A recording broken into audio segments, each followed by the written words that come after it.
আমাদের সাপ্তাহিক প্রায় 2 জুমার আলোচনা জিয়ারতে মদিনার উপর একটা প্রশ্ন এসেছে, সেটা আমি আপনাদেরকে সমাধান করে দেই।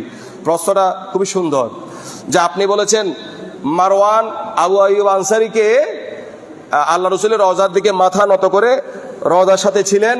মারওয়ান বলছে যে, এ আল্লাহর বান্দা আতাদরি মা তাসনা, তুমি কি জানো তুমি কি করতেছ? এটা তো এখানে তো শুধু পাথর আছে। তো তিনি মাথা ঘুরিয়ে কি বলেছিলেন? নাম জিতু রাসূলুল্লাহি সাল্লাল্লাহু তাআলা আলাইহি ওয়াসাল্লাম ওয়ালাম আতি হাজারা, আমি আল্লাহর রসুলের কাছে এসেছি, আমি কোনো পাথরের কাছে আসি। এই নাসিরউদ্দিন আলবানী সহ আরো কয়েকটা এই জগৎ বিখ্যাত বেয়াদব এরা বলেছে এটা নাকি পাথর, শুধু এটা কি এটা পাথর বলেছে, লাঠি দিয়ে বলেছে আমার লাঠি এই পাথর থেকে বেশি উপকার করতে পারে। কিভাবে? আমার লাঠি দিয়ে আমি কাউকে আহত করতে পারি, কাউকে ছেড়ে দিতে পারি, কিন্তু এই পাথর কিচ্ছু করতে পারে না। একটু নাউজুবিল্লাহ বলবেন না? আবু আইয়ুব আনসারী উনি কি সাহাবী, সাহাবী বলছে আমি রসুলের কাছে এসেছি, আমি কোনো পাথরের কাছে আসি নাই। আর আরেকজন বেয়াদব মালাউন সে বলছে কি এটা পাথর, এটা কি আল্লাহ রসুলের রওজাকে পাথর বলেছে। তো যাক, এটা আমার আলোচনা ছিল।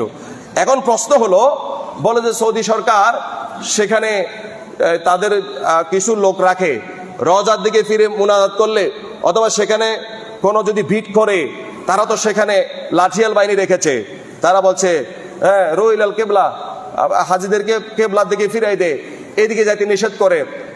তারা তো ওদিকে যেতেই দিচ্ছে না, তো তারা কি ইসলাম কম বুঝে? বই ইসলাম তো ওখান থেকে শুরু হয়েছে। ওরে বাবা, ইসলাম ওখান থেকে শুরু হয়েছে, ইসলাম ওখানে যাবে, হাদিসটাই বুঝে নাই। হারামাইনের সম্মানে, হেরাম শরীফের সম্মানে শুধু দাজ্জাল সেখানে ঢুকতে পারবে না, এটা কথা, কিন্তু ওখানে মুনাফিক থাকবে না, কাফের থাকবে না, এটা তো কোনো হাদিসে নেই। সৌদি আরবে কি সবাই ইমানদার নাকি? সৌদি আরবের দলিল যদি আপনি দেন, সিনেমা হল সৌদি আরব যখন খুললো, কোন সহিহ হাদিসের আলোকে খুলেছে? কথা বলেন না কেন? এটা কি সহিহ হাদিসের আলোকে খুলেছে সিনেমা হল? তারা যখন কনসার্ট করে নারী পুরুষ নিয়ে, সেটা কি কোনো সহিহ হাদিসের আলোকে হয়েছে? ইসলামী দৃষ্টিকোণ থেকে হয়েছে? তো তারা যে ইসলাম মানে সেটা আপনি কি করে বললেন? ইসলাম যে তারা পরিপূর্ণ মানে সেটা আপনি কি করে বললেন? হ্যাঁ, তারা সরাই দে কেন? এটা বেদাত, এটা হারাম, সেজন্য সরাই দে। তো তাহলে সিনেমা হল করছে, এটা কোন প্রকার জায়েজের মধ্যে পড়ছে? তারা কনসার্ট করলো, সেটা কোন প্রকার জায়েজের মধ্যে পড়ছে? তাহলে জায়েজ না জায়েজ সৌদি আরব দিয়ে হবে না, ওমান দিয়ে হবে না, জায়েজ না জায়েজ সেটা হবে ইসলামের যেই আদিল্লাহ আরবা, কোরআন হাদিস ইজমা কিয়াসের ভিত্তিতে হবে, ঠিক কিনা? জায়েজ না জায়েজ সৌদি আরব দিয়ে হয় না। তো তাহলে আমি আপনাদের একটা মজার তথ্য দিই। সৌদি আরবের সর্বোচ্চ ফতোয়া বোর্ড আল ফাতওয়া আল লাজনা আদ দায়েমা, এই সর্বোচ্চ ফতোয়া বোর্ডের বিরুদ্ধে আমি একটা ওয়াজ করেছিলাম। অনেকে বলে আপনি ছোট মানুষ, এটার বিরুদ্ধে কেন করলেন? ভাই, আমি আপনাদেরকে বাঁচানোর জন্য করেছি। যদি ওই ফতোয়া আপনি মেনে নেন, আপনার মা বাবাকে কবর থেকে তুলে ইমানদার বানানো লাগবে। তাদের সর্বোচ্চ ফতোয়া বোর্ডের ফতোয়া হচ্ছে, যে ব্যক্তি এক ওয়াক্ত নামাজ ইচ্ছে করে ছেড়ে দিবে সে কাফের। আমি আপনাদেরকে বলে দিয়েছিলাম, যে ব্যক্তি এক ওয়াক্ত নামাজ ইচ্ছে করে ছেড়ে দিবে সে কি? কথা বলে না কেন মানুষগুলো? তো ইচ্ছে করে এক ওয়াক্ত নামাজ ছেড়ে দিয়েছেন এমন ব্যক্তি নাই? আমি প্রথমে বললাম আমি আছি। তো এই সবাই যদি এখানে কাফের হয়ে যায়, তাহলে ইমানদারকে? কথা বলেন না কেন? ইমানদারকে? তো তাহলে সৌদি আরবের সর্বোচ্চ ফতোয়া বোর্ডের ফতোয়া দেখি, মানেন দেখি। তাদের সর্বোচ্চ ফতোয়া বোর্ডের হাদিস থেকে, অথেন্টিক হাদিস থেকে তারা ফতোয়া দিয়েছে, যে ব্যক্তি ইচ্ছে করে এক ওয়াক্ত নামাজ ছেড়ে দিবে সে কি? তো আপনাকে আগে চেক করতে হবে সৌদি আরবের কথা, আমি পরে বলেন। মদিনা শরীফ রওজা পাকে কি কে করছে এটা পরে, ইসলাম নিয়ে পরে কথা বলেন। আগে তাদের ফতোয়া অনুযায়ী আপনি ইসলাম ধর্মে আছেন কিনা সেটা চেক করেন, ঠিক কিনা? এটা একটা কথা বললাম। এটা বলে না। এখন এদের 3 ইমাম, আমাদের ইমাম আজম আবু হানিফার কথা বাদই দিলাম, বাকি 3 ইমাম সহ সমস্ত ইমামরা মতামত দিয়েছেন এটার উপরে, যে ব্যক্তি এক ওয়াক্ত নামাজ ইচ্ছা করে ছেড়ে দিবে সে কাফের, এবং তার শাস্তি একটাই, তাকে কতল করা লাগবে। কি করা লাগবে?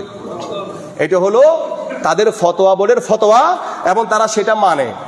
মজার ব্যাপার কি জানেন? করার বেলায় কোনটা করে জানেন? করার বেলায় আমাদের ইমামে আজম, ইমামুল আইম্মা, ইমাম আবু হানিফারটা মানে। কেন? তিনি বলেছেন যে ব্যক্তি এক ওয়াক্ত নামাজ ছেড়ে দিবে সে কাফেরও হবে না, তাকে মারাও যাবে না, তাকে দৌড়া লাগানো যাবে কয়েকটা, তাকে কয়েকটা দৌড়া লাগানো যাবে। আপনি আজকে এখান থেকে গিয়ে সৌদি হুকুমতের সেই সংবিধানটা দেখবেন, তাদের সংবিধানে এক ব্যক্তি এক ওয়াক্ত নামাজ ইচ্ছা করে ছেড়ে দিলে সংবিধান তাদের বলছে তাকে ওই ইমাম আজম আবু হানিফারটা শাস্তি দিতে হবে। লঘুদণ্ড তারে 10টা বেত্রাঘাত করা লাগবে, 10টা লাঠি মারতে হবে, চাবুক মারতে হবে, কিন্তু তারে কাফেরও বলা যাবে না, তাকে কতলও করা যাবে। এরকম আপনারা শুনেছেন, ভুলো স্বপ্ন দেখেছেন যে সৌদি আরবে এক ওয়াক্ত নামাজ না পড়ার জন্য কাউকে কতল করা হয়েছে, এরকম শুনছেন? তো সৌদি আরবে কোনো মানুষকে এক ওয়াক্ত নামাজ ইচ্ছা করে ছাড়ে না?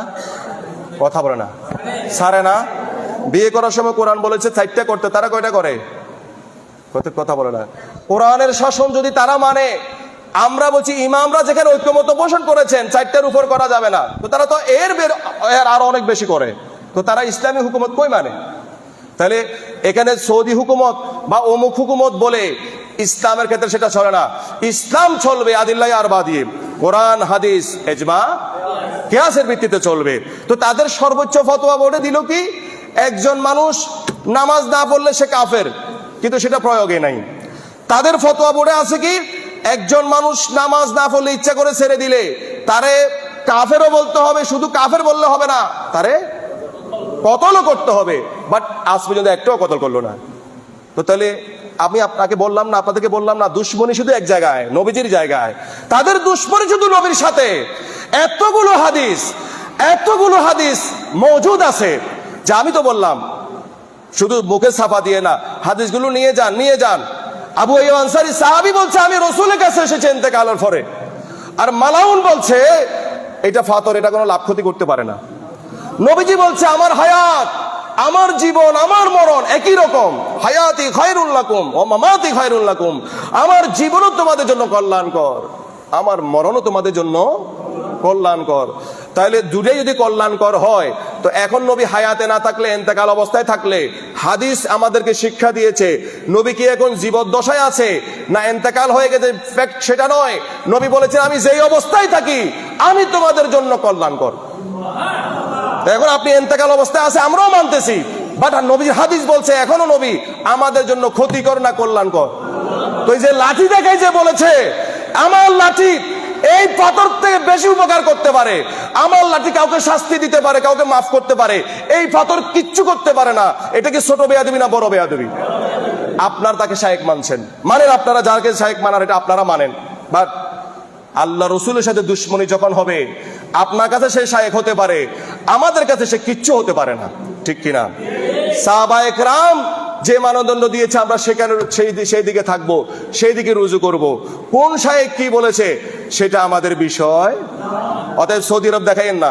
সৌদি আরব দেখাইলে দেখবেন যে সৌদি আরব সিনেমা কোন, আমি তো প্রশ্নগুলো করেছি, সম্পূর্ণ প্রশ্ন, কোন সহিহ হাদিস দিয়ে তারা সিনেমা হল করেছে, কোন সহিহ হাদিস দিয়ে তারা কনসার্ট করেছে, এবং কোন সহিহ হাদিসের ভিত্তিতে তারা এতগুলো বিয়ে করেছে বা করছে, এবং কোন সহিহ হাদিস অনুযায়ী তারা এই ফতোয়াটা দিয়েছে, কিন্তু দেওয়ার পর তারা মানছে না। এতগুলো তাদের ইসলামী ফতোয়া কোনটার উপর প্রয়োগ নাই, কিন্তু এতগুলো হাদিস জিয়ারতের পক্ষে, সেটাতে হাদিদেরকে তারা লাঠিয়াল বাহিনী রেখে আল্লাহ রসুলের রওজা থেকে তাদেরকে ফিরিয়ে নিচ্ছে। তবে এখানে একটা সফট কর্নারে আমি উত্তর বলতে পারি, বেদাত আর শিরিক না। মানুষ যে পরিমাণ নবীর জন্য পাগল, আফামর জনতা মুসলমানরা নবীর রওজার জন্য, নবীর জন্য যে পরিমাণ পাগল, যদি সৌদি সরকার যদি নীরব থাকে তাহলে মানুষ রওজা থেকে সরবেও না। কি বলেন, সরবে? এরা তো পাগলরা এখানে বসে থাকতে মন চাইবে। তো যদি হুজুমকে, আর ওই ভাষায় থেকে হুজুম বলা হয় জংশন, যদি জংশনকে বিটকে কমানোর জন্য তারা তাদেরকে সরায় তাহলে কোনো সমস্যা নেই। কিন্তু তারা যখন বলে যে এটা বেদাত, এটা শিরিক, তখন মনটা জ্বলে। কিরে ভাই, এখানে হুজুম করা যাবে না, জ্যাম করা যাবে না, সরাই দিবেন, এটা তো ভালো। কারণ এক গ্রুপ যদি সেখানে বসে থাকে, সারা দুনিয়া থেকে নবীর রওজায় অনেকে গিয়েছে, তাহলে বাকিরা দেখবে কখন? এইটা ঠিক আছে, এই জন্য যদি সরাই দেয়। কিন্তু বেদাত শিরিক বলার এত বড় শক্তি, এত বড় অধিকার তাদেরকে কে দিল? অতএব সৌদি আরব আমাদের দলিল, কথা বলেন, সৌদি আরব আমাদের দলিল কোরআন হাদিস ইজমা কিয়াস। কোরআন হাদিস ইজমা কিয়াসের ভিত্তিতে যেদিন কেউ দেখাইতে পারবে নবীর রওজায় যাওয়া বেদাত, নবীজির রওজা এইটা নবী মরে পৌঁছে গেছেন, এরকম কেউ দেখাইতে পারবে, আমরা মেনে নিব। আল্লাহ আমাদের সবাইকে বোঝার তৌফিক দান করুন।